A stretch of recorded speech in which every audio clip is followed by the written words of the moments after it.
welcome to the StephUp podcast. I am your host, Stephanie Ann Webb. And on my podcast today, I have my friend Caroline Rena, who is a trauma-informed transformational coach. You are a spiritual guide, and you are the host of the Awakening Soul Divinity podcast. Did I get Yes, that right? ma'am. Anything else to add to that? I don't know. There's always something. Not really. I mean, just the work that I've done with people and I do through the podcast at this point is basically based off of trauma and grief and how people can same experience that I had throughout my life, healing from trauma, different types of trauma, which I'm sure we'll get into, to coming out on the other side and actually being able to live my life even with stuff going on and helping other people, guiding other people, holding space. I don't know. I never mastered the elevator speech, so it's not going to happen today either. I'm glad you said that because I also struggle when people ask, what do Yeah. you do? Because Yeah. I feel like we're multi-passionate, multi-dimensional, whatever. Yeah. And it's like, well, what is it at the moment? Right. Right. It's like this and this. Oh, wait, I do this and then this, but I stopped doing this and now I'm doing. Yeah. No, I understand completely. I get it. Because we're human. I've had a few people said, I'm a human having a human experience. And I'm like, there you go. But then Wait, I need also a wait. label. So, Was that a spirit having a human experience? oh, there you go. Okay. Is that, yeah, I've heard it that way before. I've never heard I'm a human having a human experience. Oh boy. I don't know. It could be that way too. So whatever. All right. So But yeah, you must get this question a lot. What does a trauma-informed transformational coach mean?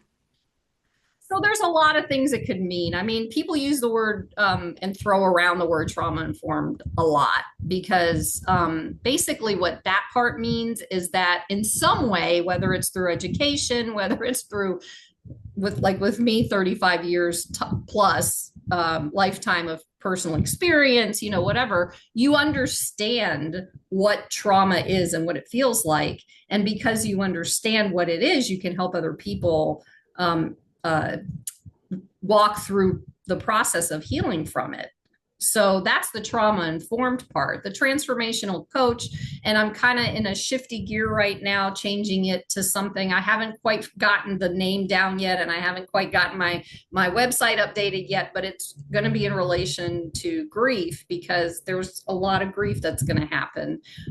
So the transformational coach piece is helping people to walk through trauma and grief to, like I mentioned a couple of minutes ago, to get on the other side of what that is. Like, for example, for me personally, with all the different traumas, and we'll get into that in a minute, I guess, with all the different traumas I experienced since childhood, there's past life stuff that happens. If you believe in past lives, there's, whatever, all these things that happen. And then there's this thing called complex PTSD for some of us that it basically stacks trauma. So throughout my life, I've had all these different variations of trauma, just stack, and it crushed me. It like crushed me within my body. It crushed me in my spirit. It crushed me in my mind.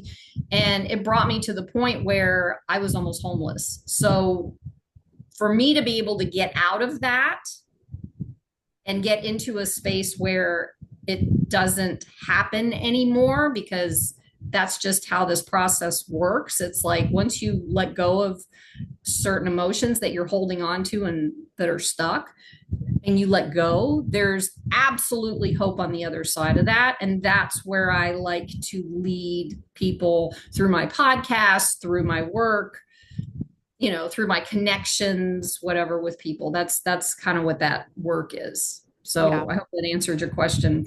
See, no elevator speech is happening here. I love that you said that you give hope for people because like we were talking and I said there's a lot of spaces where it's just let's talk about our trauma, which is Mhm. needed because if we don't talk about things, we're holding it in. Mhm. But I see so many people get stuck there. Yeah. And I've been in those places and it was needed for where I was. Hmm. But I knew it was time to move because I wanted to move forward with growth and healing. And I thought these are spaces are not for me anymore because it's just constant. Let's reiterate the same traumas over and over and over again. And I'm Hmm. thinking there's hope though. So I love that you said that Hmm. because what are we doing if we're just constantly stuck in the trauma? We're Hmm. just reliving it over and over again, right? Hmm. Yeah, and that's the challenge that our society in general has. Doesn't matter where you live because it seems to happen mostly everywhere when because and everybody's been traumatized. That's the Mhm. thing. I mean, it can be micro traumas or macro traumas. Micro traumas are something very small that you wouldn't even think is a trauma, and there are macro traumas which are like rape or an accident or being a soldier in war or something like that. Now, the thing about like what you were saying about the sick and tired, it's like being sick and tired of being sick and tired. It's like going and I had the same experience. I would go to groups. I used to belong to a coda group 4 times. Oh, I what's couldn't take Coda? it any. Coda is in the I guess I don't know if you have it up in Canada, but in the US Coda is um oh, I can't remember what it codependency anonymous. Yeah. Oh, okay. Yeah, so it's for those of us who are empaths and anyone else who's codependent who gets connected in a relationship of someone who's a narcissist or has narcissistic, capacity, and we want to help and save them, right? So this CODA group is similar to Alcoholics Anonymous and NA and Narcotics Anonymous and different things like that. But what it does, it's supposed to guide you and help you walk onto the other side, which it does for a lot of people. For me, it didn't work because every time I went to these meetings, I would get inundated with the same. Like I went to 4 different meetings in different locations. The same woman showed up and told the same story. And I'm like, wait a minute. And that's when I learned that you get caught up and you get stuck in the story. And then it ruminates and ruminates and ruminates. And we think 80,000 or more thoughts a day, right? And if 90%, 95% of those thoughts are ruminations and endless negative thoughts and whatever, you're not going to get out of that. You're going to that's where that's one of the places that you stay stuck. The other thing is from the trauma informed perspective is a trauma experience is like a loop. So let me go back to that micro trauma that I mentioned. So micro trauma is an example. I went through something called parental alienation, where uh, there's generally a narcissist and an empath. It's generally in a high conflict divorce, and the narcissist who has the kids with them. And this goes on in 70 to 80 countries in the world. And in the US alone, affects 25 million parents and probably double more than that kids. Right. So we're going through this process. My kids and I are going through this whole thing. And years later, when I was talking to my son, because my what was being told to them was that I abandoned them. And I had that in my head during that time. And my son said to me, that's not what made him feel abandoned. When he was 6 years old, I dropped him off at daycare because I had just gotten a new job and I needed to go to work. So I did anything that anyone else, mother, father, would do. And I dropped him off and I got on my knees and I gave him a hug and I told him I loved him and all these different things. And then I turned around and walked out the door. He was 6.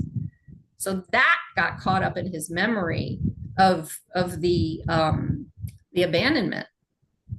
And that's an example of a micro trauma. And so what happens in the trauma informed piece, again, I'll go back to that. No one ever taught him what that feeling was. No one ever explained to him why he was feeling it. And he wouldn't have understood at 6 years old anyway, but nobody explained to him who was in his, area. Oh, you'll be okay. She'll be back later, something, whatever could have been the response from that.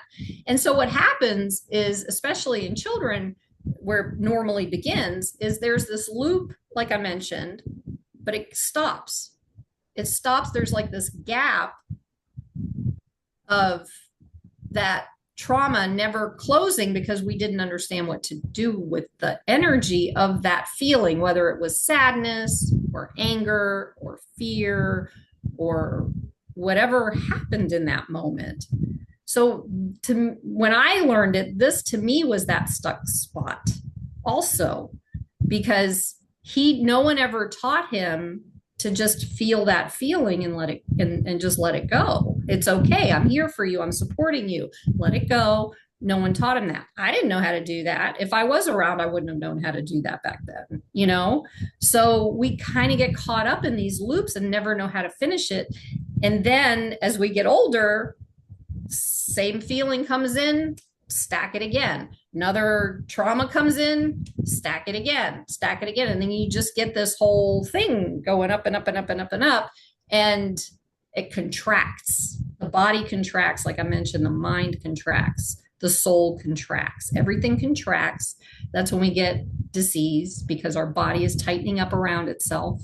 And I had a thought this morning that it's not even, I think that most diseases happen because we're contracted, not because there's something wrong, but we've been protecting ourselves our whole life. Like, this is mine. I actually had an injury that happened here to wake me up, but I'm still working on it after a year. So if that tells you anything, but there's a whole long story in that one. But that's the contraction. I've been protecting my heart. That's where my injury is. Protection, injury, protection. You know what I mean? So that's kind of where we get caught up. So once again, long answer to a short question. That's so helpful though, because yeah. a lot of times we don't understand that. And that's where it's so important to know what, I've said to people, know your triggers. And sometimes people don't like when I say that because they think the word trigger is overused. And okay, granted it is. But I'm like, oh my goodness. Okay, I'm just saying, know what sets you off at times. And if I may share an example of this, Yeah. when I was I used to work at the bank. And the last job I had was at a call center. And I struggled because I wasn't as fast. I didn't understand it. I don't have that kind of banky business brain. So some of it I needed extra help. And anyways, but I would just burst into tears because that's how I deal with stress. I cry. And at times, whenever I would get called into my manager's office, if I did good. I was good with customer service, but other aspects, I also needed work to do more work. And every time I'd be like, uh-oh, you're calling me into your office. And my manager's just like, it's fine. And so whenever he would share like a criticism, Mm-hmm.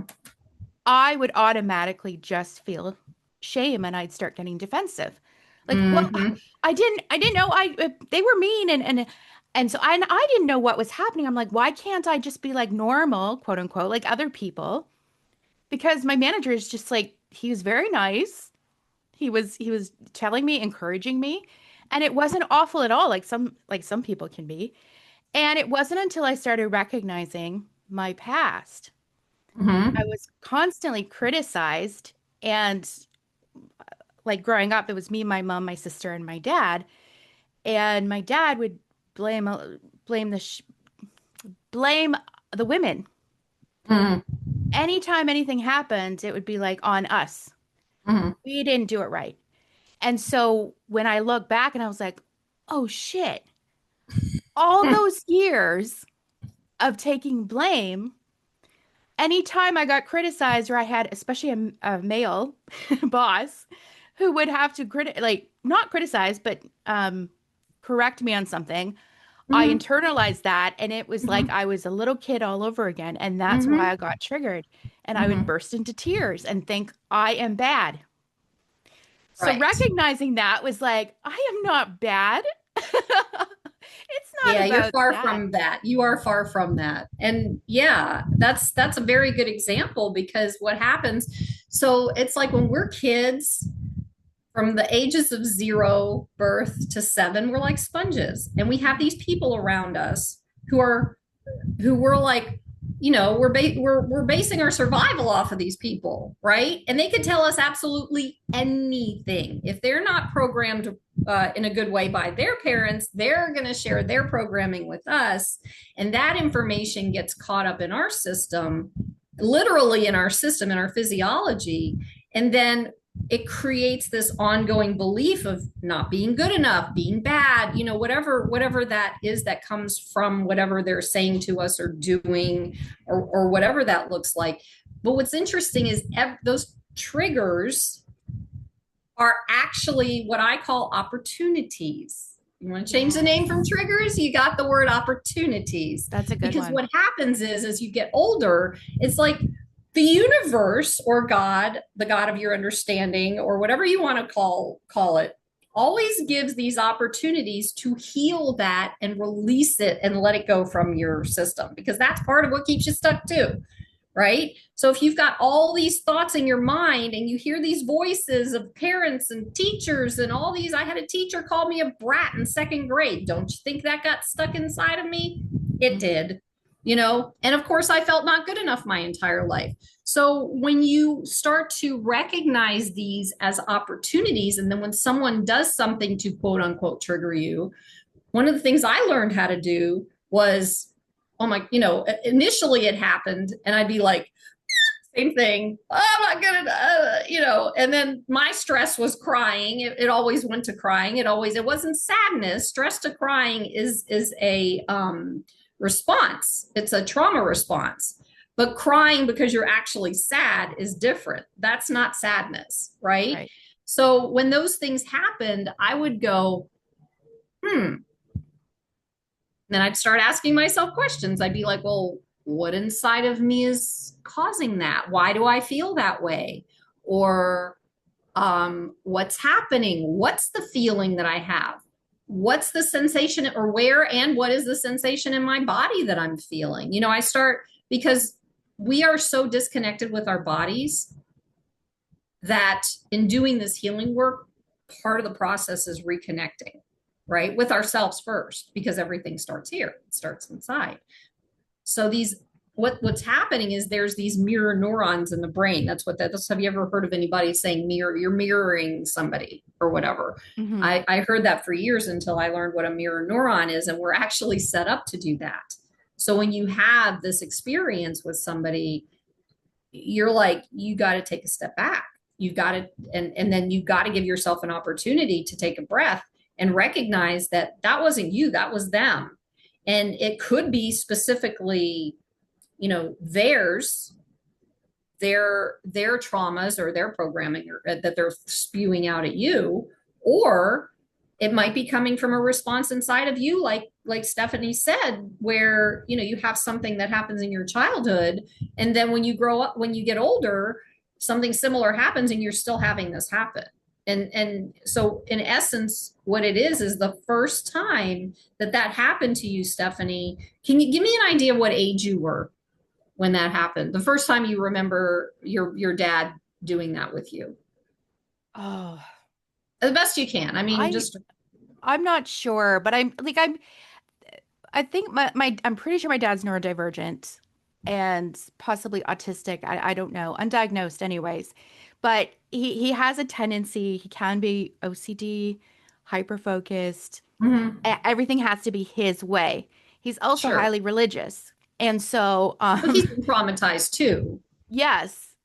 So yeah, and I can see the generational trauma as it. Oh And I yeah, was we like, can talk about that. okay, because I know the stuff that's been said about his parents and his Right. grandparents, and I'm like, okay, Mm-hmm. gotcha. Mm-hmm. Um, but and who knows, right? Like where all this plays in. But I suppose if you put a glass here, and my dad didn't think it should go there, but what'd you do that for? And Well, and so yeah, but what, I don't mean to interrupt, but oh, for you to figure out the first memory that you have of whatever age that is that you recognize that made you feel that you did something wrong. Just, I feel like age 4 is when I kind okay, of that's started perfect. remembering things. Yeah, that's perfect. So Oh, when you're sorry, is that what you meant? that's what I meant. Yeah. I didn't want you to, I didn't, because I had this really great idea to go into and based off of what you said earlier. And I just, you're at 4 years old, that little girl just wanted to be loved. she didn't want to be told that everything she was doing was wrong, right? Yeah. She wanted to dance with daddy and play at the playground or whatever your heart's desire is. A 4 year old little girl, if you picture a 4 year old little girl, all she wants is to be, you've seen them, you've seen 4 year old little girls, right? So when you have this thing happen and you stack all of this consistent behavior from your dad and from his parents and your mom and her parents or whatever's or even if your mom wasn't doing anything to you directly but she wasn't protecting you, that's also a trauma. That's an Mm. abandonment. So when you have these things happening when you're 4 years old and you get to be 35 and this person starts talking to you and trying not, what do they call that? It's not criticism. It's Constructive criticism. constructive criticism. Yeah, yeah, Yeah. yeah. It's construct. So they were doing the constructive criticism, like their attachment issues aren't like your attachment. They may have strong, whatever. That's a whole nother conversation. But because your little 4 year old girl still felt that. So when you were getting those feelings of not good enough and you're bad and you're all this kind, that was actually the 4 year old subconscious little girl coming to the surface to tell you, hey, you need to heal or you get to heal this because you want to move forward in your life and you don't want to do this anymore. I want to help you. Now our inner children will help, but we have to be open to that. We have to ask the questions. Just like I said, why is this bothering me so much that this guy is saying all this stuff to me? Well, okay. And then you think, all right, where do I feel it in my body? That's the next thing usually, because the body is what the body is the thing. So the body is going to keep it. So for example, when that happened, if you can just, if you don't have to close your eyes, but if you can imagine where you felt that feeling in your body, the not good enough, the I'm bad, where does that imagine? Because I'm assuming it doesn't really come up as often as it did before, but No, but I feel like it was always in the pit of my stomach. okay. Okay. So we hold fear, anxiety in the pit of our stomach. And that also happens to be where our intuition lies. So your intuition was crushed and you were probably scared from your dad, right? Guessing. And adding in religion, Well, we there's were fear right there. at four Shame. years old, we had to pray the prayer to accept Jesus into our heart, or else you're going to hell. And so you're like scared of Yeah. going to hell. Right. And then you're also told that you're sinful and you can't listen to your body. You can only listen to the Bible and God and your parents and the leaders. So I didn't know, like they were like, you can't listen to your body.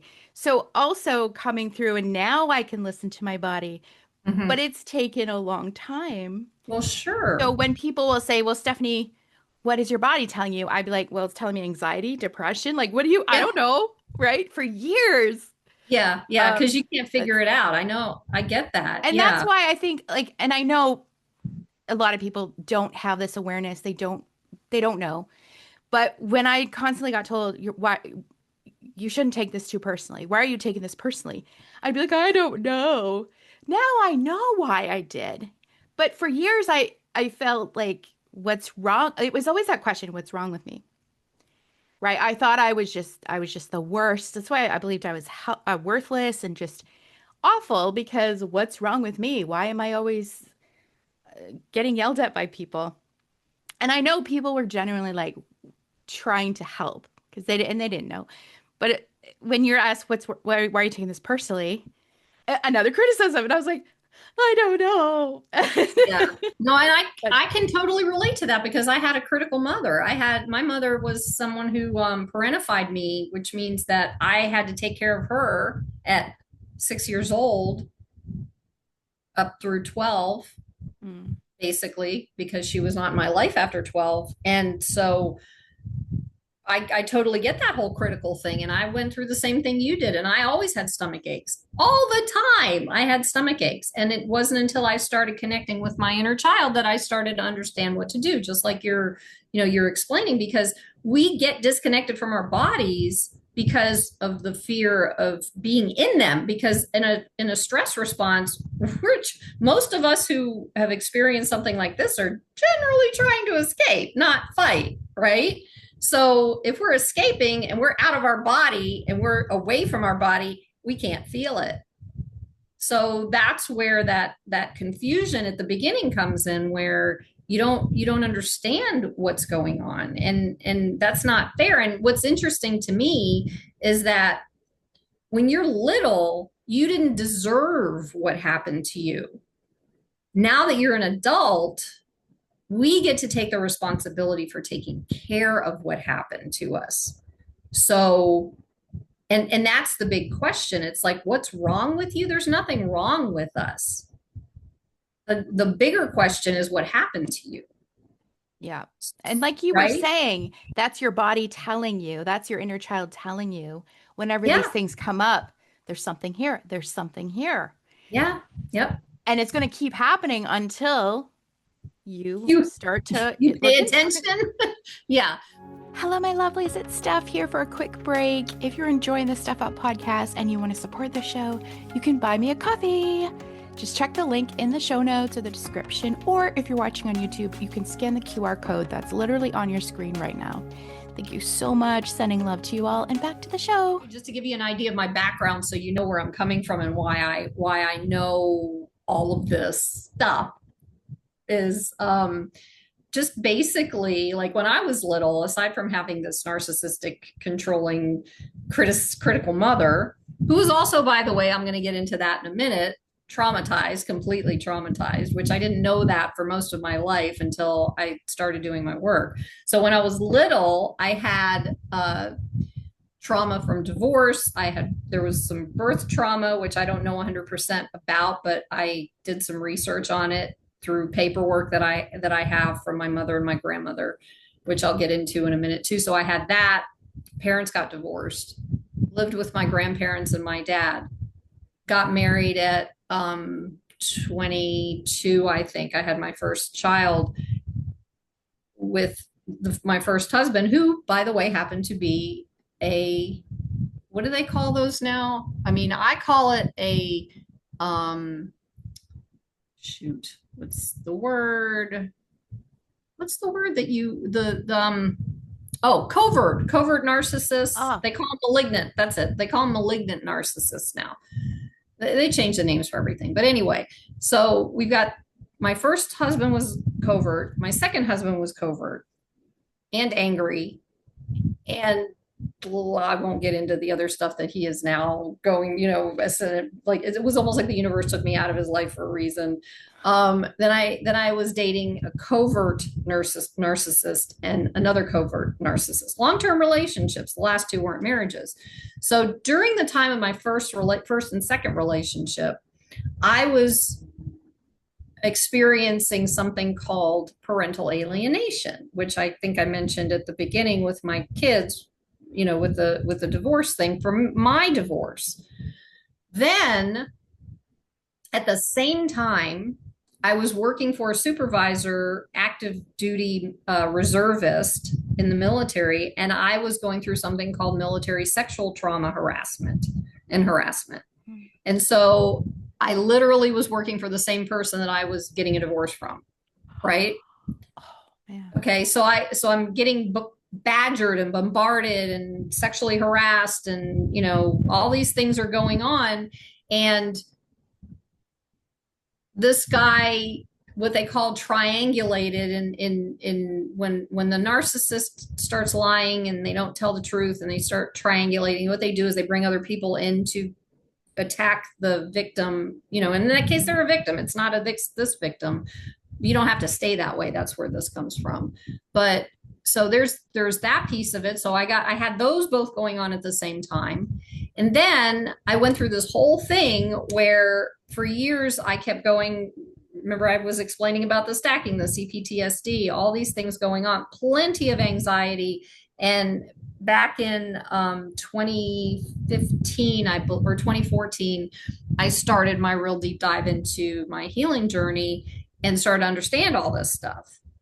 And as I was going through the processes and doing the work and healing and trying to, going into doing certain things, if it worked for me, I kept doing it. I added to my toolbox. If it didn't work for me, I'd let it go. I'd find something that would work. I was committed to getting out of this thing. And then one thing led to another. The last relationship I was in, I got out of it. And then I almost became homeless. And then that's when all this other stuff started coming out. And I went to a veterans group that helped me find a place to live, which I'm at now. And in the process of being here and doing my healing work here, then I start getting back into what you mentioned earlier, the generational trauma. So I have a bin of paperwork from my mother and my grandfather and grandmother from World War II and the Holocaust. And they were living in Prague that's where it started with. My mother was born there, and the Nazis and the SS came and beat my grandfather up and took away their home, their business, and their bank accounts. So now I'm starting to see all this other trauma that's inside of me and why it's there, right? So one thing led to the other, and I started doing my ancestral healing work.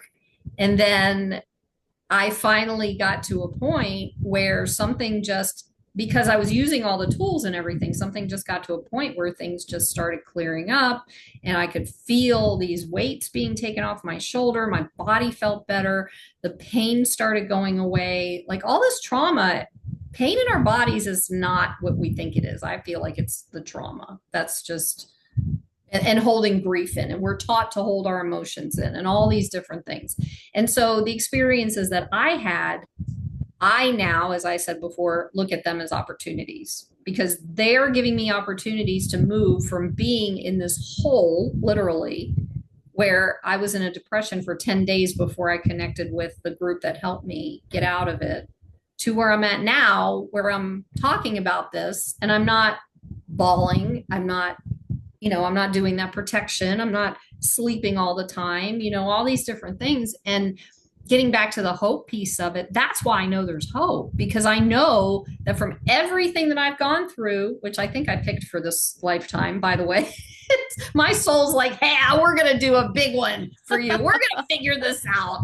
And so going through all of that and ending up, meeting people like you, Stephanie, and all these beautiful souls that I've met, I would have never been able to do this podcast the way I'm doing it, to meet these people, to step into my life, to create a life where I can help or guide other people to walk through this, to hold space for people who are in grief when they figure out that they're in grief. I mean, you can't, that's a whole nother thing if you don't understand that you're in grief. But there's a lot of that going on right now, and it's like, when you're ready, it's time. You've got to pay attention to that, because everything that I've noticed as we get older, the pain gets worse. The dis-ease gets worse. Our bodies hurt more. We can't move. We start to, you see people all hunched over and everything. That's protection. That's all protection. Old people doing that. I've seen 90-year-olds not doing that because they know they knew to do their work and heal their body and heal everything, the trauma. So I just wanted to share that, because I want people to understand that I get it. I really get what trauma is to the nth degree. And it's just something that I feel that it's possible to get out of, or I know it's possible to get out of it, because if I can do it, I'm pretty sure if you put the effort in and make that decision and choice to do that, 100%, everyone has the capability of getting out of it. So there is hope. That's where the hope comes in. So, and one of the things that is so empowering is that that's so powerful, is like you said, you're sharing that you've gone through all of this. And when somebody hasn't, they might, if they've gone through the training of being a therapist, a coach, whatever, they can do it. But to have that experience, been there. And I love that you're doing this work. It's so important, because I think a lot of us are we are doing the work, but I also see a lot of people just stuck. And it's like, guys, there's so much beautiful hope out there. And Yeah. one thing I wanted to ask you is I don't, I heard a definition of trauma, and it was just like how much your body can take in the moment it happens. Because you might have somebody who sits beside you going through the same thing, and they don't have the traumatic experience that you do. Is it like how our nervous system is, or like, can you explain what happens when we go through So a traumatic? basically, trauma is not actually what happens, the thing that happens to you. It is how the body responds to the trauma. And it also is based off of your, I'm going to have trouble with the word again, your the way that we're all made up is a little bit different. Like some people are a little more sensitive, so they're going to feel it a little harder. Like if you take two people, one who's not really that sensitive and one who is sensitive, have the same experience, the one who's not that sensitive is going to be like, or who didn't go through that much trauma in their entire lives or whatever, they're going to be like, oh, okay, I feel it. Okay, we're done. Now you take someone who's an empath or highly sensitive who experiences trauma, and because we feel things in our nervous system so deeply anyway, that it's going to feel bigger, and it's going to feel like the entire world is ending and everything's exploding and all these different things, because we already feel that in our nervous systems. There's nothing wrong with that. I mean, um, trauma, they try to attribute trauma to the experience, but that's not actually really the case. It doesn't make, I mean, it kind of makes sense when if you're thinking about it, but they've what is it? But Dr. Bessel van der Kolk wrote a book called The Body Keeps the Score.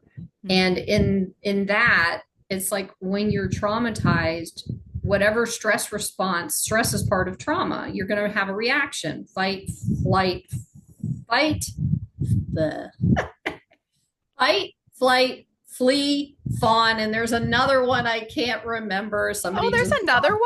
there's all I know. I don't know. But anyway, you're going to have a reaction. I'm pretty sure from my own experience that most highly sensitives and empaths will not have a fight response. I was Because always flight and fawn yeah, and exactly. It's like, freeze, oh, freeze. yeah, and freeze. But that's the thing. It's like what I don't think people understand is this is a physiological response. It's not, you can't think your way through it, and you can't think your way out of it, and you can't think your way, I don't like to use the word can't, but this is a can't to me. There's just, it's impossible because it's set up in our body. We're humans. That's how it works. So, does that make sense? I mean, did that answer your It question? does. And it makes sense as to why, like when I've had experiences or I've talked about stuff and like that was very hurtful for me or whatever, my sister would be like, we grew up the same. I didn't experience that. And then because before I knew all this, before I knew Hmm. about being HSP, before I knew about how trauma affects us differently, I once again, what's wrong with me? You Yeah, yeah, know, because yeah. it's like, well, you can't handle this, Stephanie. You're just too sensitive. You take it too personally. I'd be like, oh, I don't know what's wrong with me. But then learning that was so helpful because it was like, Hmm. oh yes, my nervous system. I I would get anxious doing anything. Yeah, yeah. Going to school every single day. Every time we went to church, I remember asking a friend, "Do you ever get nervous going to church?" She goes, "No," and I thought, oh. Every time my stomach would do these flip-flops. Also because I felt the inauthenticity of being there Who in you were that place pretending to be. with Yeah, the yeah, fake people. yeah. And I didn't know what that was at the time. So, Right. uh, but it all makes sense now. But when I was a Yeah, kid, I didn't understand any of that. So yeah. That fascinating. I relate to that for sure. And just to speak to, like, I'm sure you have a good bit of highly sensitive people, HSPs and empaths who watch you because you are one and you're going to attract them. But I think that, we look at this as a um, curse. And the thing about it is 10% of the population are highly sensitive and empathic. I mean, as a gift. Now, there are plenty of people who've been traumatized who have become highly sensitive and empathic because that's how they survive. but 10% of the population in general are that way. And so when we walk into this and we have all these things going on, like, what's wrong with me? Why am I feeling all this stuff? Why is this, what is this? Yeah, but you still love everybody and you still want to help everybody and they can treat you like crap and you're still there for them. And, all these different things. When you find your blind spots, when you release these traumas, when you release the energy out of your nervous system, it actually creates this. It's almost like uh, you're clearing the channel, the chakra channel, whatever you want to call that. You're clearing that because what happens with emotion, especially for a highly sensitive person or an empath who has been traumatized, when you do the work and you clear out your nervous system and all this in your body, and let's say, for example, the world's blowing up and everything's falling apart, all these different things are happening, and it's like, and so I'm watching now. 4 years ago, I would have been under the covers in my 10-day depressive state or longer, hiding under the covers, crying and screaming and because I didn't know what to do. And I could feel it. I felt everything. I can also feel what everybody else is feeling, which I'm sure you can relate to that. And so because I felt all of that stuff, it was like adding on to what was already in my nervous system. So when I released all of that stuff and something happens, even now in the world or whatever's going on, first I have my tools, and then I also have this way of allowing this feeling, whether it's anger or sadness. I don't do shame. I haven't felt shame in a long, long, long time, but anger and sadness are pretty big kickers right now for me. And so if something happens, I'm like, okay, here we are. This is giving me an opportunity and it's time to let it, so now because I've healed my nervous system to this point, it flows through. That's what our bodies are meant to do. We're meant to take energy, which that's what emotions are. In fact, somebody coined the term E-motion, energy in motion. It's supposed to be in motion. It's supposed to flow through our bodies. It's supposed to do all that stuff, but because we're stuck, if something comes in, it gets caught up in that space, like sadness. Let's say this goes on out here and you feel sad and it hits your heart and it's not going any further because you haven't healed your heart. You're going to feel it. It's going to get all this stuff. I don't know how to get out of this. But can I help you? So that's my favorite part because we're not here to help everybody else. We're here to shine like lighthouses, just saying. And setting those boundaries, which can be very hard for HSP empath people pleasers. Yeah, but that's how you protect your energy, your space. And one thing I do Qigong sometimes, Qigong and yoga and Tai Chi. Mm-hmm. I do too. YouTube. And oh my God, like the energy movement of the energy throughout your body. And they're like, feel it. And I'm just like, yes, it comes alive from it being stuck. It moves through your body and you turn it into great energy or whatever the term is. Yeah. Then you get like, you get more energy in your body to do things that you want to do rather than just going like, oh my God, I can't do, whatever. That's usually what happens. Yeah. Yeah. If somebody, for anybody listening who's kind of in the beginning stages of their healing, what's one thing that you can suggest to just start with? Because it can be overwhelming with all the tools that we see online, like, oh, do this, do this, do this. Because I know for me, I tried them all at once and I was like, So do you have something to suggest for somebody just starting out? Yeah. And it's funny, I asked the same question to the people on my podcast too. And I was like, I can't answer this. I don't know what it is. Yeah, I do. I actually figured something out. I think the first thing is to acknowledge the fact that you are perfect as you are, like not perfection perfect, but everything that you were told was not true. There were lies. I mean, everything is lie.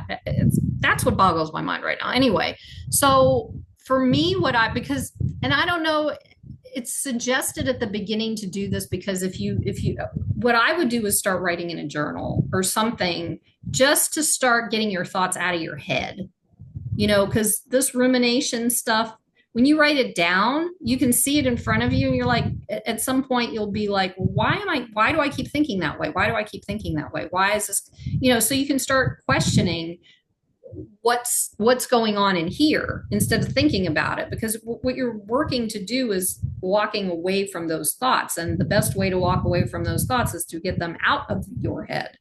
I don't like, not everybody is really good at doing journaling or has time. Even if you type notes on your whatever, just get the thoughts out of your head to start. Or even like voice notes on your phone for Sure, people who like to yeah, talk it yeah, out. absolutely. And then the thing that was most important for me when I started this journey too was the recognition that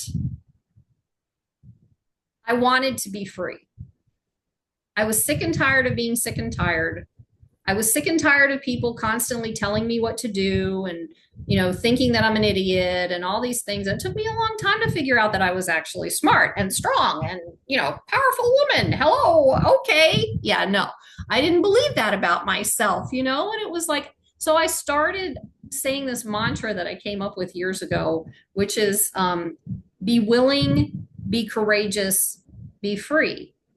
And then I recognized, for me, there's a consistency and a persistency in that, where you can't, it's like when something big happens and you think you can't handle it or whatever, that's not true. You can handle anything that you put your mind to. I was told that when I was a kid, and now I believe it.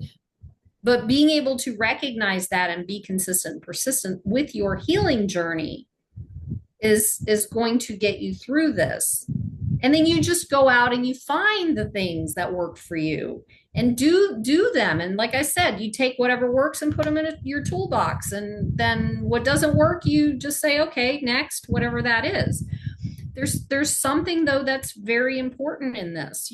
I can offer this stuff up and down every day. And the thing is that there's one thing as humans that we all have, and that's choice. And so the beginning step before even doing any of that is to make a choice, because you can make a choice or you don't make a choice, which is also a choice. But if you don't make the choice to change things, then you'll stay stuck. So that's what I got. One thing that I hear from, I don't know, just different people, but like Neville Goddard has mentioned this, Wayne Dyer, recognizing like the two most powerful words are I am. Mm-hmm. And when you speak that, like I am powerful, it was in speaking those affirmations, starting to then feel it, starting to really get it. Mm-hmm. I was like, wait, I become more confident.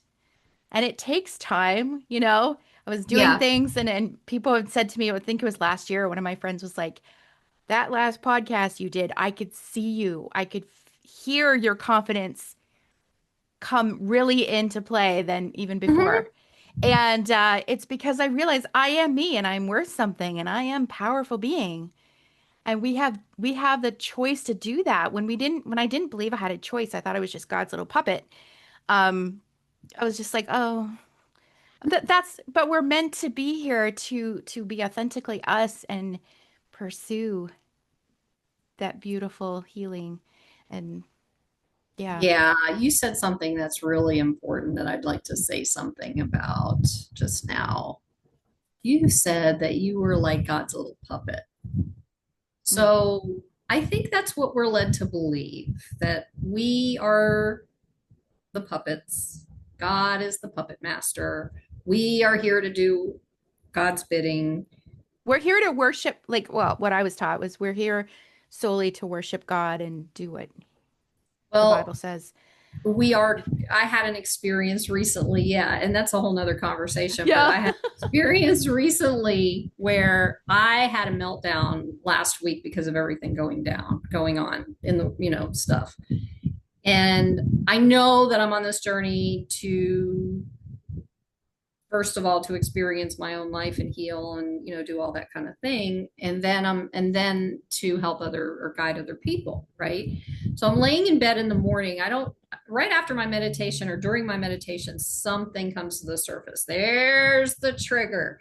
There's the stuff coming up to the surface, and I'm like, I'm doing, I want you, God, if you are really there, I want you to, like you do with everybody else, you're talking in these, booming, loud, booming voice, everybody here. I heard God tell me to do this. I heard God. I've never had that happen, right? So I'm like, this time I want you to come to me in that way. And then I was like, wait, that's not how it works. So then I said, okay, and I'm crying, I'm going through the whole thing, right? And then I said, okay, if you could please come to me in a way that I understand, the way that I'm going to get it, the way that's going to just go, boom, there it is, right? So that day I happened to have I was getting ready for a podcast that I actually did yesterday, in fact. And I can't give you the name of the book because it's really long. I might be able to give you, well, I don't know the name of the book right now. But this interview I had with this person was based off of a couple of chapters that I had read in his book. I asked him which were the best chapters to read. And I had it in my calendar to go and read these chapters that day, right? Chapter 1 told me exactly what I needed to hear. And guess where it came from? A book. I am an avid reader. I am a writer. My answer came in his chapter. And it said basically, you are everything. You are God. You are everything. Your answer. And then it was talking, and I had always remembered this part of the Bible, even though that I was raised Jewish. And I didn't read the Bible the same way that you did. But I always remembered, be still and know that I am God. And the stillness part, the subtleness, that's what I get. And I forget that sometimes. So when I read this, I'm like, oh, so I can get my answers from here. Right. Oh, there it is. I'm God, whatever. And when I read that, it like absolutely blew my head off my shoulders, because I was like, okay. And let me tell you, the energy shift that came after that, now this makes sense. Now I think I've got it. Hopefully don't have to go through this one again. But it was so powerful. And God speaks to us in the way that we understand, not the way that everybody else tells you that they speak to them. That was kind of where I wanted to share that part of it. And if I'm going to kind of bounce out of the screen for a second, because I have a book I want to show you, another one. It makes sense too, because when we're talking as humans or to each other and we're not getting it, we'll reframe it. So like you said, God speaks to us in how we need to hear it. Yeah. Yeah. And I actually, I heard the same wording for years in the church, and I'd be like, okay. And then I was like, I don't understand, or it didn't click until I started listening to people outside of the religion. And it was different language. Yeah. It clicked for me. And I was like, is this what they were trying to tell us this whole time? And a pastor friend of mine, he said, you just had to hear it in different wordings in a reframe. And I was like, yeah, which I was not allowed to do. Because I was stuck in, we were told, do not stray outside. But okay, so before I get into this book, which started my whole thing, so let me ask you this question, because like I said, I'm raised Jewish. I don't know. And I've been baptized. My first husband was independent Baptist. So I kind of got baptized, and I kind of read the Bible, the whole Bible and all this stuff. And it's like, when I read the parts of the Bible where Jesus was speaking, and they always have it in the red ink. Well, that's where I started getting confused, right? I didn't understand where Jesus is saying these things. We're following Jesus, right? And he's saying these things about how to be kind and, treat people well and all these different things. And then on the other side of the coin, I'm getting experiences with people who are, which is perfectly a good reason why I was very confused as myself, where people don't treat people well and they profess to be followers of that didn't make any sense to me. So when I did all of the stuff that I did to learn about religion, and God isn't about what we think she is, it's about love. I started doing research and it always came back to love. Every single stinking religion I researched came back to love, and that was it. And then fast forward this book, and I just happened to accidentally get it because it turned out to be I ordered the wrong book, but it turned out to be the right book for me. So this book is called I Am, I Create. Oh. And it's really cool because, and it also, we are all God, we have just forgotten. It says that on the bottom. And it's just basically this woman who whose husband was having a conversation with God, who was speaking through her, explaining what this is about. And it started connecting with me even more because it wasn't that stuff like you'd been taught. It wasn't the stuff that I'd been taught. It's a more powerful, like, God to me is what are those, disco ball. God is the disco ball with all the little mirrors on the disco ball. And we are those mirrors. And now that's how I see that, from that experience, from reading this book, from talking to you, and I just feel like that's so important for people to just kind of question. You don't have to believe it, just question it. So that's all. He used to be an evangelical pastor. Now I don't know what he does, but he podcasts and he writes books. Rob Bell. And there was something I heard from the past few years. He said, we stop talking about Jesus, Mm-hmm. just live it. Mm-hmm. And I think that's where people do get stuck and that's why I call it a religion. Growing up, we were like, it's a relationship with Christ. And I said that not even knowing what I was talking about because that's the wording we were given. Tell them it's a Right. relationship. Um, but it was like, no, we just talk about Jesus and what he did. And I think that's a lot of the anxiety I had was Mm-hmm. the disconnect between what I was supposed to believe and what I actually felt about it. And I would question, why can't we just love people? And my dad would make fun of us, like, wow, you just want to love people. You have to tell them truth that they're going to hell. And I always felt, especially as a highly sensitive, I Sorry. was like, this is awful. Why do we have to do this? And Mm-hmm. I hated that. Mm-hmm. So it's like, you don't need to talk anymore. You don't need to take out Super Bowl ads and billboards talking about Jesus. Why waste money on that? Oh, sorry, but like, um, just live it. That's what people want, and stop making it political, like, because that's a huge nonsense thing right now. So Yeah. it's yes, and that's where it has become a worship of the book, a worship of this man, God man. Oh God, I'm getting into trouble now, but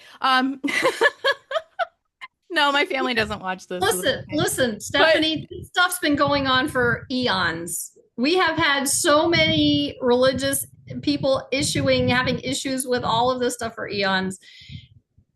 And the simple fact is that the true teachings, and this is coming from a brought up Jew, the true teachings are not what we've been taught. I've been to church. I know what they teach. And that's where I don't know. I would rather stick with the love part. That's all I gotta yes, say. Yeah. love wins every time. Yes. So, And that's okay. the thing that has transformed people, transformed the world is love. And so, Yeah. um, yeah, we turn from like, whoa, but this is how conversations with Yeah. Well, you and but I go. listen, religious trauma. We had the conversation on my podcast We of did, yes. what you went through. Religion can cause trauma too, Oh, big So time. If people want to reach you, is the best place your website? Actually, the podcast, and definitely to subscribe and hit the bell or whatever, so we can get this out to more people on the work that, the work being done in bringing people together instead of splitting them apart. So on YouTube, it's Awakening Soul Divinity, and you can find it that way. And then my website is fine. And if you want to learn a little bit more about me and the videos that I've done on my other my other YouTube channel, it's Caroline Rena, CAR, like it is on the screen, CAROLINE, and then RENA. And you can also, there's tons of videos on there that are more directed to like highly sensitive people, empaths, dealing with stuckness, dealing with all kinds of different things, because I did my own journey on that one. Awesome. So, yeah. So, Well, thank you so much, Caroline. And I was just wondering if there's anything you wanted to, any words of wisdom you wanted to leave with the listeners today.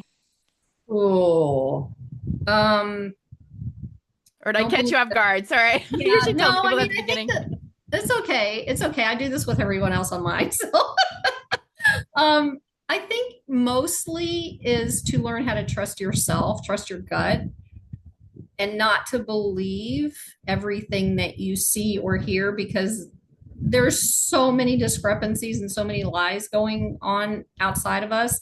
The only person, if you're God or you're connected with God, then your answers are here in your heart. That's where you get to start with your healing journey, is inside. When you shift this, everything around you shifts, because you're putting out a different vibe, you know? So I would say just do the best you can. Take a lot of breaths, a lot of deep breaths going through this. If you need to cry, cry. If you need to grieve, grieve.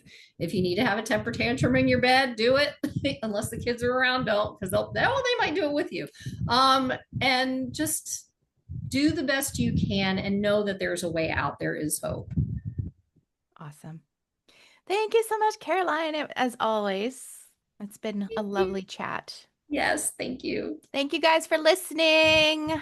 Sending love to Hey, you all. Bye. bye.